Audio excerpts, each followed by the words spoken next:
여러분들 혹시 미국의 스트리퍼 알고 계신가요? 이야, 그 몸매도 좋고 뭐 춤 잘 추는 그런 누나들 아니야? 네, 맞습니다. 미국에서 스트립 댄스를 추면서 돈을 벌어들이는 사람들을 스트리퍼라고 하죠. 근데 이 스트리퍼 누나들의 연봉이 7만 달러, 하나로 8천만 원이 넘는다고 하는데요. 오, 야, 좋은데? 뭐 연봉이 평균 소득보다 높은 건 사실이지만 한때 스트리퍼 누나들이 집이 막 5채 있고 콘도까지 소유하고 있었던 시절이 있었습니다. 아니, 정확하게 말하자면 미국 대부분의 사람들이 건물주가 될 수 있었던 시절이었죠. 에이, 그게 뭔 말도 안 되는 소리야. 사람들이 다 건물주면 개나 소나 싹 다 부자겠네. 네? 뭐 집 없고 돈 없으면 바보 취급받던 그런 때가 실제로 있었습니다. 이유는 당시 미국의 경제 상황을 보면 이해가 되실 건데요. 그때 당시 미국의 부동산 시장은 계속해서 오르고 또 올랐습니다. 게다가 금리가 낮아도 너무 낮아서 이 사람 저 사람 싹 다 대출하는 상황이었죠. 그러니까 돈을 빌려도 내는 이자가 거의 없다시피 하니까 돈을 안 빌리는 게 바보인 상황이었던 거야. 근데 대출을 해줘도 은행에선 손해가 아니야. 왜? 모기지 대출, 즉 주택을 담보로 한 대출을 해줬으니까. 아니, 누가 집을 담보로 한 대출을 해놓고 돈을 안 갚겠어. 그러니까 은행에서는 해달라는 대로 다 해줬던 거죠. 게다가 은행의 입장에서는 사람들이 대출이잖아, 원금을 못 갚아도 떡상하는 부동산으로 돌려받으면 개꿀 딱따구리잖아요. 그렇게 은행에서는 개나 소나 대출을 해주는 상황이 있었죠. 하지만 진짜 개나 소나 대출을 해주다 보니까 결국에는 문제가 발생하게 되는데, 이때 거품이 얼마나 대단했냐면 전세계 CDS 계약 규모가 60조 달러, 그러니까 하나로 6경, 이건 미국 GDP 3배에 달하는 가격이 측정이 되었다고 합니다. 그런데 거품은 언젠가는 터지잖아요. 거품이 터짐과 동시에 미국의 4대 투자은행인 리먼 브라더스가 문을 닫게 되고 결국 전세계 금융위기가 찾아오게 되죠. 자, 그럼 노래 1급배밀 전세계 경제가 흔들린 충격적인 실화 서브프라임 모기지 사태 편 지금 시작합니다. 때는 시간을 거슬러 1990년대 1991년 소련이 망하게 되면서 미국은 본격적으로 대적할 자가 없는 그야말로 초초초 강대국으로 자리 잡게 됩니다. 이후 1993년 미국의 새로운 대통령 빌 클린턴이 당선되면서 엄청난 성장세를 거두게 되는데, 이때 얼마나 독보적으로 성장을 했었냐면 120개월, 그러니까 10년 동안이나 계속 경기가 팽창되고 113개월 동안 주가 상승률이 417%를 찍어버리면서 경쟁자 없는 독보적인 성장을 하게 되었죠. 아니, 클린턴 이 형은 30살에 악한 소주 검찰총장에 32살에 주지사 달고 47살에 대통령 당선되고 재선까지 해버려.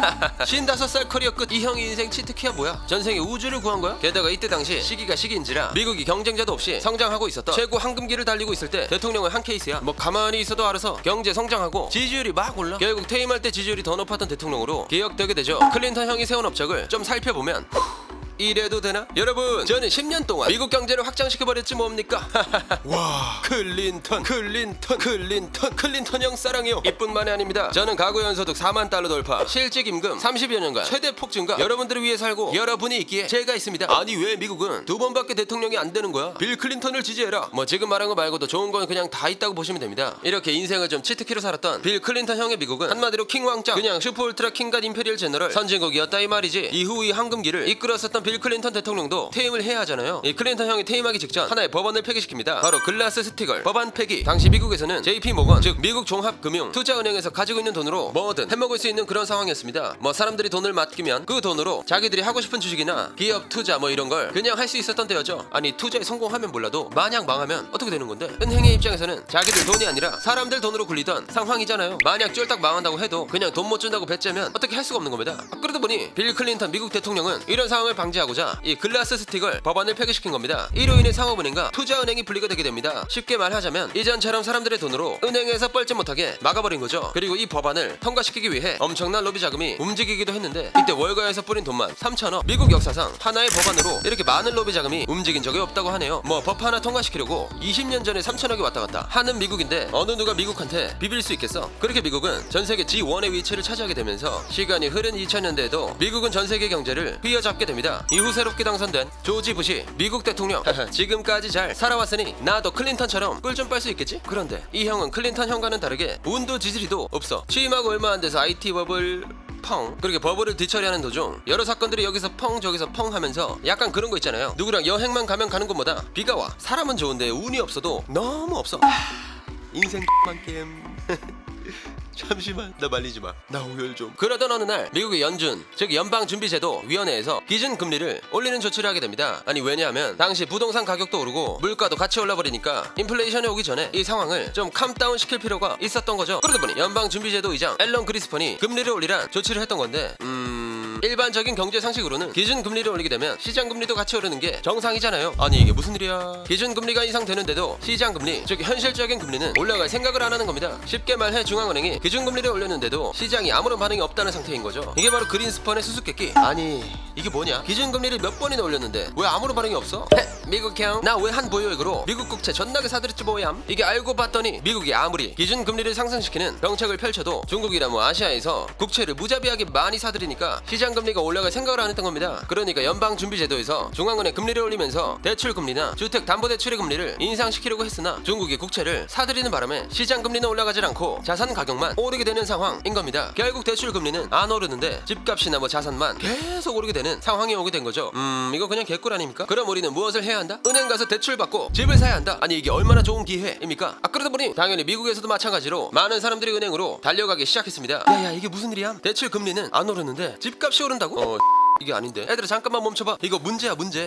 난 몰라. 대출해서 집 사고 부동산 사고 다 할 거지 뭐야. 아니 야 잠깐만 이러면 안 된다고. 얘들아 잠깐 멈춰. 아니 원래대로라면 대출 받은 사람이 많으면 많을수록 금리가 오르는 게 정상이잖아요. 공급과 수요에 의해서 금리가 오르는 건 당연한 건데 이때 외부에서 돈이 들어오니까 공급, 수요 뭐 이런 게 상관이 없었어. 당시 미국 일반인 기준에서 상황을 좀 쉽게 설명해 드리자면 만약에 미국의 집이 10억이라고 생각해 봅시다. 근데 내 손에 들고 있는 돈은 3억밖에 없어. 그럼 어떻게? 은행에 가서 대출을 받아야 하잖아요. 이제 은행으로 한번 가봅시다.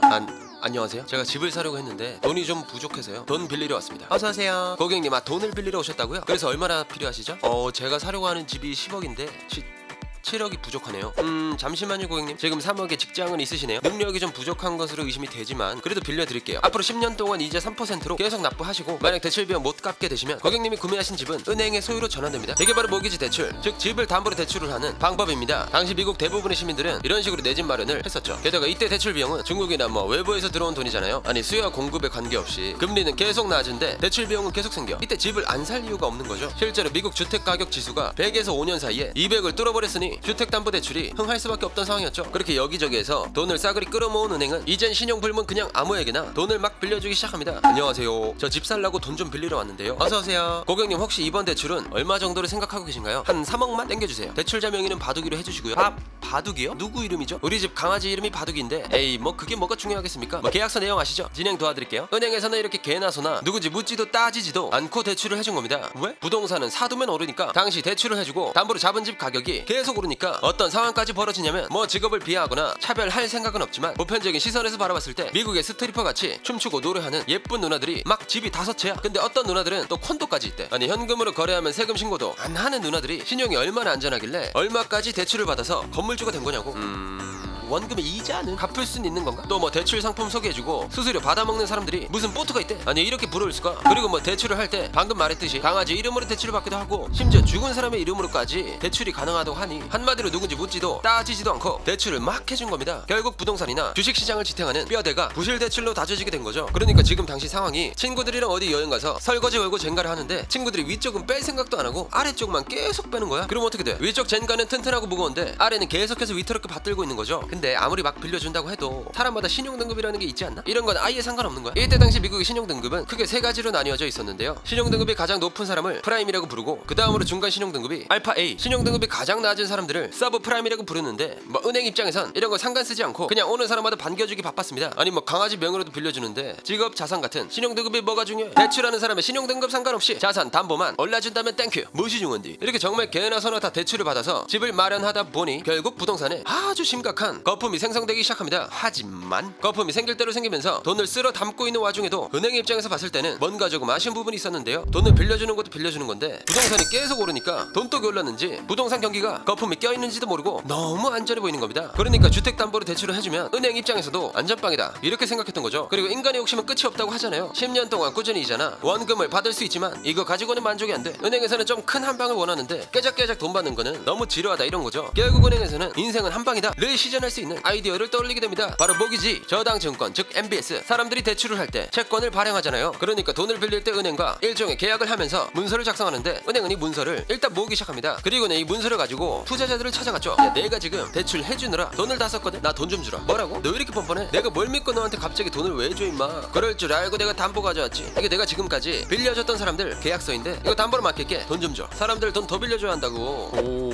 이건 좀 솔깃한데 어디 한번 보자. 이걸 다시 한번 쉽게 설명하자면 사람들이 주택담보대출을 할 때 계약서를 작성하잖아요. 그 계약서 내용을 살펴보면 뭐 계약 기간이 10년이면 10년, 5년이면 5년 이렇게 정해진 기간 동안 꾸준히 돈을 받을 수 있는 거고, 만약 돈을 못 갚았다 그럼 대출을 해간 사람의 집이 은행의 소유가 되는 거니까 말 그대로 연금복권 같은 느낌인 건데, 이걸 투자자들에게 가져가서 은행에서는 이 계약서를 담보로 돈을 끌어오는 방법을 생각했던 겁니다. 지금으로선 상상을 할 수 없는 이야기지만 그때 미국은 부동산이 떨어질 거라는 생각도 하지 못했고 사두기만 한번 올라가니까 이 방법이 먹혔던 거죠. 뭐 지금까지만 해도 충분히 미친 상황에 연속이라는 걸 충분히 느낄 수 있는데, 은행의 돈 욕심은 여기서 멈추지 않았습니다. 얘들 어떻게 더 많이 돈 끌어올 방법 없을까? 아니 모기지 대출을 해주기만 해도 우린 개이득인데 이걸 절제할 필요가 없잖아. 그렇게 은행은 돈을 벌 방법을 생각해내던 중 유동화라는 것을 진행하게 됩니다. 이 유동화가 뭐냐면 주택담보대출, 즉 모기지에서도 등급이 나뉘어지는데, 뭐 예를 들어 벨이 5개, 4개, 3개, 2개, 1개 이런 식으로 나누어져 있다고 가정하면 보통 거액의 투자자들은 돈을 빌려줄 때 안전한 곳으로 빌려주기 마련이잖아요. 15개짜리나 4개짜리는 돈을 빌려줘도 갚을 확률이 높아. 근데 3개부터는 좀 위험 부담이 크고 돌려받지 못하면 무조건 손해니까. 그래서 어떻게 했느냐, 이런 심리를 아주 잘 알고 있는 은행은 여기서 짱으로 기가 막히게 굴리는데요. 한마디로 표현하자면 신용등급을 섞습니다. 15개에서 60%, 4개에서 20%, 3개에서 10%, 2개에서 7%, 1개에서 3% 이런 식으로 싹 다 모아가지고 하나의 펀드를 개설하는 겁니다. 그것도 한두 개가 아닌 계속 만들어낸 다음에 그 중에서도 등급을 나눕니다. 그리고 등급별로 조건을 걸어버리죠. 1등급 친구들은 가장 높게 쳐주는 건 당연하니까 우선 상환해줄게. 그러니까 리스크를 분산시킨 뒤 묶어서 불량 채권 말아 섞기 건법을 했다는 거죠. 이것이 바로 CDO, 즉 부채담보부 증권입니다. 은행에서는 이렇게 투자자들에게 더 많은 돈을 끌어오기 위해 높은 신용등급과 낮은 신용등급을 교묘하게 섞어서 하나의 상품을 만든 뒤 팔아버린 거죠. 아니 굳이 이렇게까지 해야 되는 거야? 은행의 입장에서는 투자를 많이 받으면 받을수록 대출을 더 많이 해줄 수 있는 상황이잖아요. 근데 대부분의 투자자들이 높은 신용등급에 펀드에만 투자를 할 수 있으니까 좋은 거 조금, 중간 거 조금, 안 좋은 거 조금 섞어서 교묘하게 높은 등급으로 판단할 수 있게끔 만들어버린 거죠. 게다가 낮은 등급의 리스크가 큰 펀드라고 할지언정 우리 일론 머스크 형처럼 광적으로 비트코인을 하는 큰손이 있듯 사람에게 맞는 펀드를 제시해가면서 살살 꼬드겼던 겁니다. 그렇게 은행에서는 이걸 계속 반복해서 진행을 합니다. 한마디로 레버리지가 이루어졌던 거죠. 뭐 이게 겉보기에는 은행이 엄청나게 떼돈을 버는 것 같잖아요. 그럼 당연히 은행을 보고 배가 아파하는 사람들이 있었죠. 아까 전에 빌 클린턴 형님이 퇴임하시기 전 법안 통과시켰던 거 기억하시죠? 글라스 스티글법, 이걸로 상업은행과 투자은행이 나눠졌다고 말씀드렸는데, 클린턴 형이 굴린 스노우볼이 여기까지 굴러오게 됩니다. 상업은행이 주택담보를 걸고 대출해주면서 꿀통에 몸을 저리고 있으니까 아무것도 못하고 손가락만 쪽쪽 빨던 친구가 한 명 있었죠. 바로 투자은행. 아니 저 새끼들만 돈 벌고 우리도 얹혀서 할 수 있는 방법 없나? 라고 생각한 투자은행들은 떼돈을 벌고 있는 은행에게 거래를 제안하게 되죠. 야 너네 돈 빌려간 사람들이 돈 못 갚으면 어떻게 할 건데? 너네 그거 다 감당할 수 있겠어? 그렇긴 한데 망하진 않을 듯 바보야. 너네 배 아파서 그렇지. 야 이 그렇게 말하지 말고 임마. 좋은 제안을 하나 할게. 너네 돈 빌려준 거 못 받으면 우리가 대신 갚아줄게. 일종의 보험 같은 거야. 그거 나쁘지 않은데? 그럼 우리 쪽은 너네한테 뭐 해주면 되냐? 뭐 어려운 건 아니야. 그냥 보험료만 지불하면 오케이. 이렇게 은행에 솔깃한 제안을 하면서 거래를 성사시킨 투자은행. 이것이 바로 CDS, 즉 신용 파산 스와이프 거래입니다. 이게 무슨 소리냐면 아까 상업은행이 CDO, 즉 부채담보부 증권을 만들어서 팔았잖아요. 이걸로 꿀통에서 수용을 하고 있으니까 투자은행들이 숟가락을 얹으려고 다가가 거래를 합니다. CDO로 은행이 판매한 상품을 만약 돌려받지 못하면은 투자은행이 보증을 한다고 해준 다음 일종의 보험료를 받아가는 보험 상품을 제시한 거죠. 결국 두 은행의 거래는 성공적으로 성사되는데 이로 인해 생기는 부작용이 존재했었죠. 상업은행이 CDO로 최고 등급보다 아래에 있는 등급에 상품을 판매했는데도 CDS에 가입하면 최고 등급으로 올라가는 거였습니다. 그러니까 상업은행 별 5개부터 1개짜리 상품이 있다고 가정합시다. 그때 5개짜리 사기에는 내가 쩐이 부족해. 그럼 4개나 3개 정도로 구매를 했어. 근데 그 옆 투자은행에서 CDS라는 보험이 있네? 근데 이거 가입하면 등급을 올려준대. 그럼 바로 가입해야지. 그렇게 별 4개짜리를 사도 CDS라는 보험에 가입하면 5개짜리 상품으로 인정되고 3개짜리가 보험에 가입하면 4개가 되는 상황이 오게 된 거죠. 이게 왜냐하면 상업은행 입장에서는 등급이 좀 떨어지는 상품을 판매했어도 CDS라는 투자은행 보험이 있으니까 이것만 가입하면 상업은행 입장에서는 신용도가 상승했다고 판단했던 거죠. 투자은행 보증 개꿀. 이렇게 투자은행에서 보증을 해준다고 했으니 은행에서는 그만큼 리스크를 감수할 수 있겠다고 판단한 것입니다. 결국 신용등급이 매우 떨어지는 상품임에도 싹 다 별 5개를 달아버리니까 사람들이 이때부터 조금 이상한 낌새를 느끼기 시작합니다. 아니 내 옆에 그렇게 잘 살아 보이지도 않고 실제로 수익이 그렇게 높지는 않아. 근데 이야기를 들어보면 상품은 제일 좋은 걸 가지고 있네? 너도? 야 너도 할 수 있어. 이런 상황이 알고 보면 중국을 포함한 아시아에서 미국에 국채를 사들이면서 시작된 거품인데, 사람들은 그것을 알아채지 못하고 계속해서 투기만 하다 보니까 거품이 뭐 팅팅 부어서 터지기 직전이란 걸 슬슬 깨닫게 된 거죠. 이때부터 사람들은 한 사람 이게 맞나? 라고 생각하면서 슬슬 거래를 중지하기 시작했습니다. 이로 인해 엄청나게 커져버린 거품이 터져버리고 말죠. 이때 거품이 얼마나 크게 터져버렸냐면 아까 그 투자은행에서 거래한 CDS 그 보험 상품 있죠. 전세계 CDS 계약 규모가 무려 6천조, 한 하루 6경. 계산기 두드려 봐도 어지럽네. 물론 이게 뭐 실질적으로 움직이는 화폐가 아니었지만 그래도 이 정도의 숫자가 측정됐다는 것만으로 이때 정말 어마어마한 거품이 형성된 건 확실한 것 같습니다. 저런 화폐 가치는 움직이면 안 되는 건가? 저 6경이라는 건 CDS라는 게 뭐 자산 전체를 이야기하는 거기 때문에 뻥튀기가 된 거고, 만약 이런 화폐 단위가 세계에서 움직였다고 하면 지구 멸망 아닐까요? 결국 거품이 터진 상황. 은행에서 모기지, 저당증권, 즉 MBS를 구매한 사람들은 불안에 떨기 시작했습니다. 근데 아까 이야기했듯이 상품을 구매한 사람들 중에는 물론 신용등급이 높은 사람들도 있을 것이고 그렇지 않은 사람들도 있을 거 아니에요. 그러니까 돈을 못 갚을 능력인데 대출을 했던 사람들, 즉 서브프라임 등급의 사람들도 존재했었다는 건데, 이런 서브프라임 사람들이 상업은행 MBS나 투자은행의 COD에 모두 얽혀 있었습니다. 근데 또 CDS로 보험에 가입하면 신용등급이 올라간 것처럼 또 바뀌어. 그럼 어떻게 되겠어? 속은 텅텅 비었는데 겉은 뭐 명품으로 다 위장된 계약서에 불과했다는 거죠. 하지만 겉모습만 보고 사람들은 열광하면서 타들이기 바빴잖아요. 사람들은 뭐 상품의 속사정을 생각하지 않았으니까. 그런데 지금은 거품이 터지기 시작한 상황. 슬슬 경기가 침체하겠죠. 이후 사람들은 한 명 두 명 집을 팔기 시작하더니 집을 팔겠다는 사람들이 한꺼번에 몰리게 됩니다. 아니 집값 떨어지기 전에 빨리 집을 팔아야 돈을 갚지. 하지만 이런 상황이 오게 되면 집값은 어떻게 된다? 집이 팔리기는커녕 거품이 끼어있던 집값이 뚝뚝 폭락하게 되죠. 그렇게 한순간에 떡락한 집값에 가장 먼저 망한 사람들은 신용등급이 낮은 서브프라임들이었습니다. 이거 뭐야? 집값이 왜 이래? 대출은행에 전화해봐. 넌 갚어.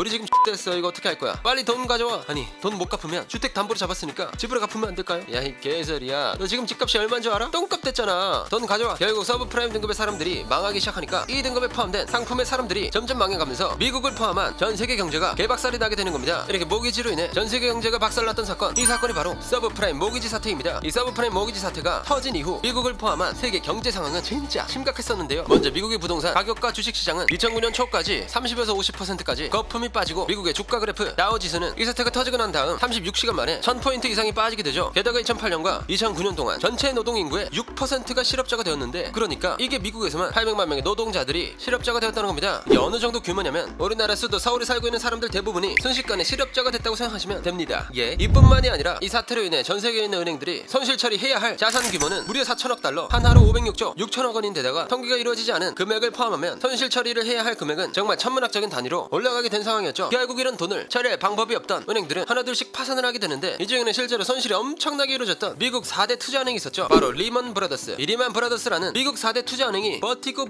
또 버티다가 결국 무너져버리고 말았던 겁니다. 이때 파산 규모가 약 700조 원에 달하면서 기네스북의 세계 최대 규모 파산 인정으로 등재되기도 했죠. 이렇게 엄청난 규모를 자랑하던 은행이 무너지니까 당연히 세상 사람들은 이제 좆됐구나 라는 생각을 하게 됩니다. 아니 이거 어떻게 할 거야? 미국 전체에 주택 가격에 모기지 뭐 등등 해가지고 싹 다 물어줘야 하는데, 결국 미국 정부는 어떻게 손쓸 방법이 없으니까 뭐 어떻게 구제금융에 들어가야지. 제일 먼저 AIG라는 세계적인 보험회사에 850억 달러라는 구제금융 비용을 지원하게 됩니다. 그런데 안 그래도 예민해져 있는 미국 사람들 멘탈을 그냥 깨부수는 상황이 연출되게 되죠. 그게 뭐냐면 미국 정부에서 AIG한테 850억 달러라는 비용을 지원해줬는데, 그 비용으로 AIG 직원들이 보너스로 파티를 했다는 겁니다. 아니 국민들은 안 그래도 힘들어 죽겠는데 어쩔 수 없이 눈물을 머금으면서 나라에 세금을 내잖아요. 근데 이 자식들이 이런 소중한 돈을 자기들 보너스에 탕진을 해버린 논란이 일어나더니 사람들은 빡이 안 칠래 안 칠 수가 없는 거죠. 뭐 이런 상황은 미국에만 있는 것은 아니었습니다. 우리나라 또한 이 사태를 직격타로 맞았던 사례가 있었는데요. 바로 한국투자공사, 즉 KIC입니다. 하필 이때 한국투자공사에서 전문가들이 뱅크 오브 아메리카 주식을 20억 달러, 즉 2조에 매입을 했었습니다. 근데 리먼 브라더스가 터지고 뭐 터지고 하면서 투자 금액 10%까지 떨어지게 되는데, 그러니까 2조를 넣었는데 2천억이 되어버린 거죠. 야 좋됐다 이거. 우리 전문가인데 이거 10분의 1? 이거 설명 가능? 팔지도 못해. 몰랐어 뭐 좋됐다 이거. 이빨 깎게물어. 지금부터 전부 들어간다. 결국 정부에 성공한 한국투자공사는 10년 만에 원금을 되찾는 엄청난 뚝심을 보여주게 되죠. 그런데 이런 상황에서 모두가 망하고 있을 때 돈을 벌었던 사람이 있었다. 이 서브프라임 모기지 사태를 다룬 영화 빅쇼트에서도 나오는 인물 바로 존 폴슨입니다. 이 사람은 미국이 최대 황금기를 맞이하면서 사람들이 망해 가는지도 모르고 띵가 하고 있을 때 끝까지 가면 내가 다 이겨 라고 생각하면서 굳건하게 하나의 베팅을 하게 되죠. 안녕하세요. 모기지 채권에 스와이프를 좀 사고 싶은데요. 채권에 문제가 생겼을 때 제가 돈을 버는 신용부도 스와이프요. 네? 주택시장 폭락에 돈을 건다고요? 에이 우리가 얼마나 단단한데요. 역사적으로 우리는 망할 일이 없습니다. 모두가 그렇게 생각하겠지만 저는 아닙니다. 모두 틀린 선택을 하고 있기에 저는 이 선택을 후회하지 않습니다. 1억 달러 그 한국 돈으로 1000억 투자하겠습니다. 죄송하지만 이번 선택은 굉장히 어리석은 투자 같네요. 아싸 꽁똥 게이드. 이렇게 모두가 예스를 외칠 때 존 폴슨 혼자만 노를 외친 거죠. 미국은 언젠가 거품이 터져 망한다. 그러니까 미국의 주택시장이 거품이라고 주장하면서 신형 파생 상품에 올인을 한 겁니다. 쉽게 말해 미국 부동산이나 주가 하락에 베팅을 하게 된 거죠. 거품이 터질 거라는 확고한 신념을 가지고요. 그 결과 공매도, 즉 숏을 맞춘 존 폴슨 이 베팅의 대가로 한순간에 2조 5천억 원이라는 잭팟을 터뜨리게 됩니다. 아니 이 형 뭐야 뭐 이렇게 섹시해. 그리고 여기 존 폴슨 말고도 거품이 터진 이 상황에서 돈을 쓸어 담은 사람은 또 있었는데요. 모두들 잘 아시고 계시겠지만 당시 줍줍을 시전에서 수조 원의 수익을 벌었던 바로 워렌 버핏입니다. 하하하 실례합니다. 여기 뭐 좀 많이 떨어져 있네요. 잠시만요. 줍줍 이때 워렌 버핏은 막대한 자본을 망해가는 기업을 매수해가면서 어마어마한 수익을 벌어들이는데요. 이때 미국 정부도 워렌 버핏과 함께 기업을 구제하기 위해서 천문학적인 자금을 쏟아부어서 수익을 냈다고 하죠. 미국의 수익률 투자금의 12%, 워렌 버핏의 수익률 투자금의 40%. 버핏 형은 이때 십몇 조를 주어간 주식 리즈 시절 인정. 이야, 돈 벌 사람은 어떤 상황이든 간에 돈을 버는구나. 그럼 은행에서 사람들 속에서 돈 벌었던 은행은 처벌 받았어? 일단 미국 시민들을 상대로 돈놀이한 은행들 당연히 처벌을 받아야 마땅하잖아요. 아니 말도 안 되는 상품들을 만들어서 결국에는 거품을 터뜨렸는데 당연히 책임져야지. 그러다 보니 월스트리트에 위치하고 있는,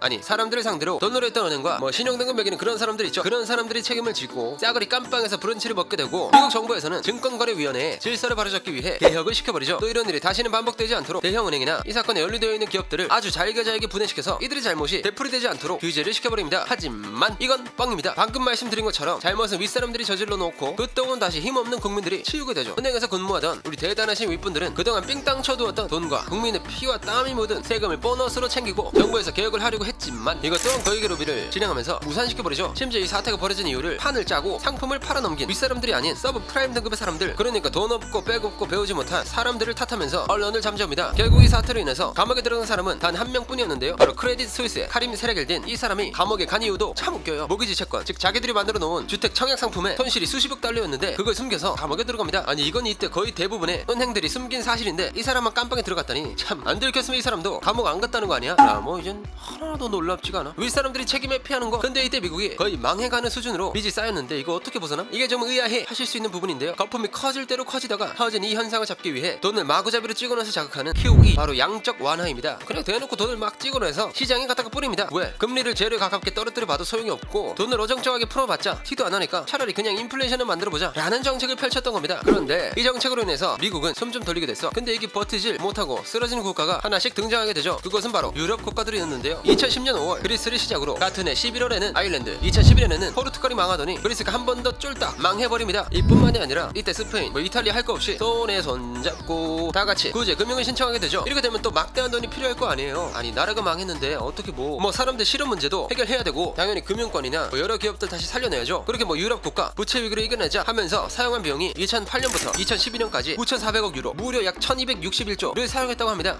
오늘의 영상은 영화 빅셔트에 나오는 내용이잖아요. 제가 이 영화를 보면서 많은 걸 느끼게 해준 대사가 있는데요. 곤경에 빠지는 건 뭔가를 몰라서가 아니다, 뭔가를 확실히 안다는 착각 때문이다. 정말 맞는 말인 것 같습니다. 자, 그럼 앞으로는 이 사태처럼 팍팍한 세상이 오지 않기를 바라면서 오늘의 1급 비밀 마치도록 하겠습니다. 다음에 또 다른 이야기를 담은 서류 1급 비밀 파일을 들고 다시 찾아오도록 하겠습니다. 감사합니다.